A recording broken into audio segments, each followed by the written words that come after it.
এখন যদি রিপন মিয়ার মা বাবা জীবনটাও দিয়ে বলে আমরা আমাদের ছেলের নামে যে অভিযোগ করেছি, যে কথাগুলো বলেছি, এগুলো একটাও সত্য নয়, সব মিথ্যা বানোয়াট। বিশ্বাস করবেন আপনারা? কাঁচের গ্লাসের মতো হাত থেকে পড়ে টুকরো টুকরো হয়ে গেছে, যা চাইলেই জোড়া লাগানো সম্ভব নয়। ব্যাপারটা ঠিক এইরকম। এখন যদি রিপন মিয়াকে নিয়ে তার মা বাবা হাজারো সত্য বলে বা হাজারো মিথ্যা সাজিয়ে মানুষের সামনে ফ্যাশ করে, কেউ আর বিশ্বাস করবে না। রিপন মিয়া এমন একজন ব্যক্তি, এমন একজন কন্টেন্ট ক্রিয়েটর যার কোনো হ্যাটার্স ছিল না। তাকে ছোট থেকে বৃদ্ধ পর্যন্ত এবং নন সেলিব্রিটি থেকে সেলিব্রিটি পর্যন্ত সবাই ওই মানুষটাকে, ওই ব্যক্তিটাকে পছন্দ করত, যার ভিডিও সবাই দেখতো, যার ভিডিও প্রশংসায় বাসতেছিল, যে মানুষটা কী ছিল আর কি হয়েছে। একটা সময় রিপন মিয়া কিন্তু সবার হাসির খোরাক ছিল। হঠাৎ করে তার পরিবর্তন, তার লাইফস্টাইল অন্যরকম হয়ে গিয়েছিল, যাকে নিয়ে সবাই গর্ব করতেছিল। কিন্তু দেখেন, তুচ্ছ একটা ঘটনা মুহূর্তের মধ্যে সব কিছু এলোমেলো করে দিয়েছে না? তুচ্ছ একটা ঘটনা। তবে মানুষ বিশ্বাস করতো না যদি রিপন মিয়ার মা বাবা কথা না বলতো। এমনভাবে কথাগুলো বলেছে, মানুষের হৃদয়ে গিয়ে, আবেগে গিয়ে আঘাত করেছে। যে মানুষটাকে আমরা এতটা পছন্দ করি, যে মানুষটাকে আমরা এতটা ভালোবাসি, সে মানুষটা নাকি তার মা বাবাকে দেখাশোনা করে না, খেয়াল রাখে না, ভরণ পোষণ দেয় না। সে তার ইচ্ছে মতো আলাদা বাড়ি বানাচ্ছে, সেখানে থাকবে, আর মা বাবা ভাঙাচোরা ঘরে থাকতেছে। এই জিনিসটা আমরা মেনে নিতে পারিনি। এই জিনিসটা আমরা মেনে নিতে পারিনি। মুহূর্তের মধ্যে অন্যরকম পরিবেশ তৈরি হয়ে গেছে। হ্যাঁ, দোকানে গিয়ে সাংবাদিক তাকে উল্টাপাল্টা প্রশ্ন করতেছে। হ্যাঁ, সে বউকে অস্বীকার করেছে, সন্তানকে অস্বীকার করেছে। আচ্ছা, যে মানুষটা এতটা সহজ সরল, এতটা সাদা মাটা, সে মানুষটা এতটা চালাক হলো কীভাবে? মাথায় ধরে না আপনাদের? হ্যাঁ, রিপন মিয়া এখনও আগের মতোই আছে, সহজ সরল সাদা মাটা, এখনও আগের মতোই আছে। তবে তার মাথার মধ্যে কিছু দূষিত বাতাস কান দিয়ে ঢুকিয়ে দেওয়া হয়েছে। বুঝেন না ব্যাপারটা? ওই যে একটি কথা আছে, সঙ্গ দোষে তাঁতি নষ্ট।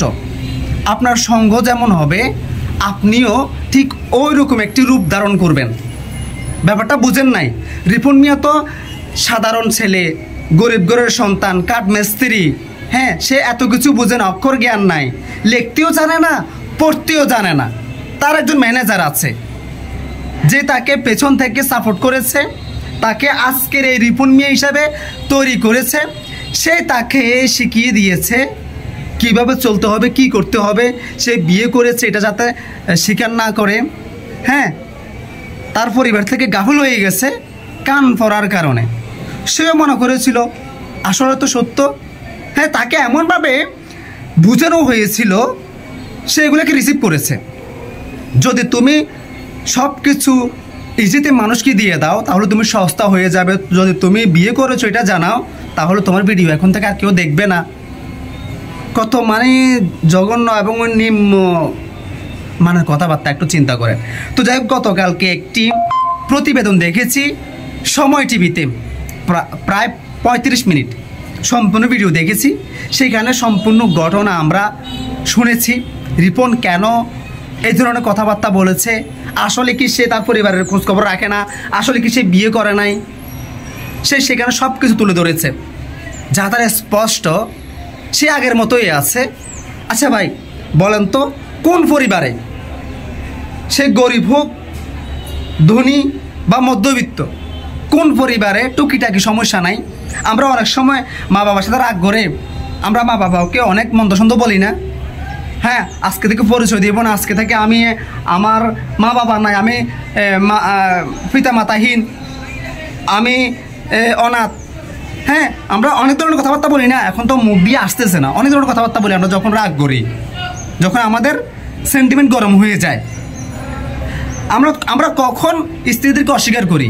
আমার আজকে বউ নাই, আমার সন্তান, বাচ্চা কাচ্চা, আমার পরিবার নাই, আজ থেকে আমার কিচ্ছু নাই। কখন? আমরা যখন অতিমাত্রা রাগ করি বা পরিবারের মানুষদের প্রতি আমাদের অভিমান হয়, এরকম টুকিটাকি অনেক কিছু হয়। অথচ যখন রিপন মিয়ার নামে এই ঘটনাটি ভাইরাল হয়ে গেছে, তখন তার গ্রামে মানুষ তার পক্ষ নিয়ে দাঁড়িয়েছে। বিশ্বাস হয়?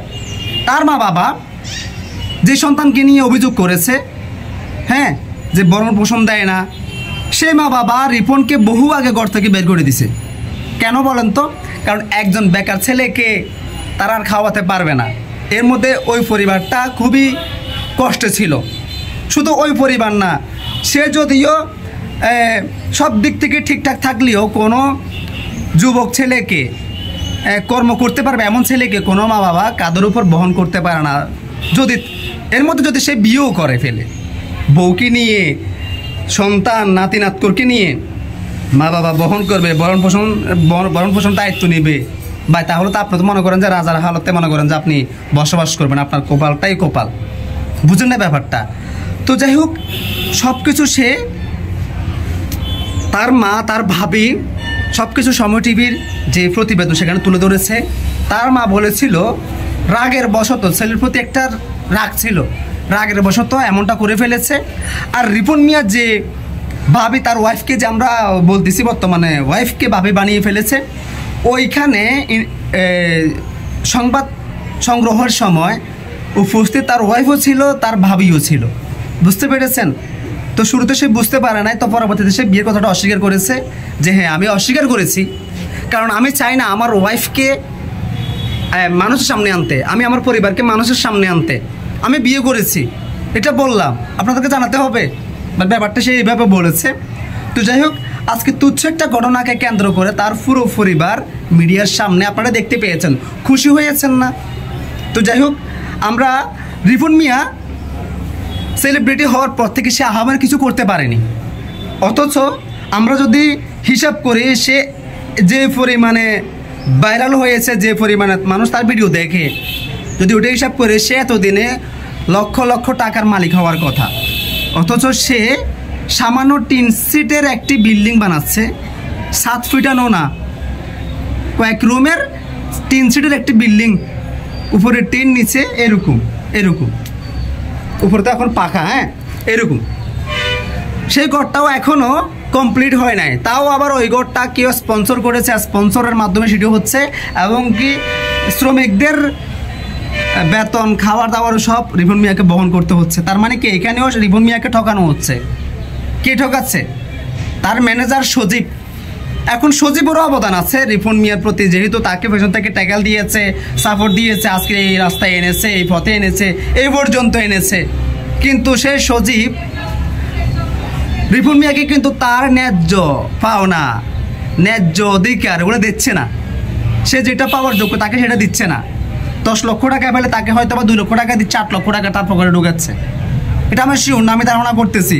তার ঘর দেখে, তার নতুন যে ঘর নির্মাণ করতেছে, তৈরি করতেছে, এটা দেখে বুঝলাম যে সে তার ন্যায্য অধিকার পাচ্ছে না, তাকে ব্যবহার করা হচ্ছে। এটি আমরা আসলে চাই সেই জন্য তার ন্যায্য অধিকারটা পায়। সময় টিভিতে দেখেছি সে আর তেমন ভিডিও করবে না, হ্যাঁ মাঝে মধ্যে হয়তো বা করবে, তবে আগের মতো আমরা তাকে আর দেখতে পাবো না। তো ভাই আসলে ভুলটা তার নয়, শিক্ষা এমন একটা জিনিস ভাই যার মূল্য অনেক, শিক্ষার দাম আছে। আজ যদি তার শিক্ষা থাকতো, সে অন্তত পক্ষে কিছু না কিছু বুঝতো। হাতের মধ্যে এক মুষ্টি বালু নিলে সে ওই বালু থেকে কিছু বের করতে পারতো, মূল্যবান কিছু বের করতে পারতো হাতের মুষ্টির বালু থেকে। কিন্তু সে আজকে নিরক্ষর, পড়তে জানা না, লিখতে জানা না, এই জন্য তার ম্যানেজারের প্রয়োজন হয়। কোনো স্পন্সর আসলে তার সাথে ডিল করতে হয়, কারণ রিপন শুদ্ধ ভাষায় কথা বলতে পারে না, সাজিয়ে গুছিয়ে কথা বলতে পারে না। ব্যাপারটা বোঝেন নাই আপনারা। তো যাই হোক, সব গোজামিল হচ্ছে সে সজীব মিয়ার কাছে। সজীব মিয়া তাকে উল্টাপাল্টা বুঝিয়েছে, যার কারণে সে আজকে এতটুকু। আর আমাদের সকলের দাবি হচ্ছে রিপন মিয়া যেন তার ন্যায্য অধিকার পায়। তাকে দিয়ে যেহেতু খাটাচ্ছে, সে সজীব অবশ্যই ইনকাম পাবে, দরকার প্রয়োজন 50-50 পাবে। সে যেহেতু পেছন থেকে ট্যাকেল দিচ্ছে রিপন মিয়াকে, তার ন্যায্য অধিকার তাকে দিয়ে সজীব তার ন্যায্য অধিকার নিয়ে যাবে, তাকে ঠকাবে, সে এদিক দিয়ে কুটিপতি হয়ে যাবে। এমনটা কিন্তু আসলে এটা মোটেও ঠিক না। আর রিপন মিয়ার মা বাবা যে কাজটা করেছে এটাও ঠিক হয়নি। ছোট্ট একটা অভিমান, ছোট্ট একটা রাগের কারণে কত বড় একটি সর্বনাশ হয়ে গেছে। রিপন মিয়ার লাইফ, কেরিয়ার সব কিছু শেষ হয়ে গেছে। তাকে আর আগের মতো মানুষ ভালোবাসবে না, তার ভিডিও আর দেখবে না, হয়তো বা আগের মতো আর স্পন্সরও আসবে না। তো যাই হোক, আজকের এই রিপন মিয়ার ভিডিও থেকে সবাই শিক্ষা নেবেন, মনে কখনো গুমরা আনবেন না। গুমরাহি এনেছেন তো আপনি শেষ, অহংকার এনেছেন আপনি শেষ। কারণ অহংকার পতনের মূল, এটা মাথায় রাখতে হবে। তো ধন্যবাদ সবাইকে, আল্লাহ হাফেজ।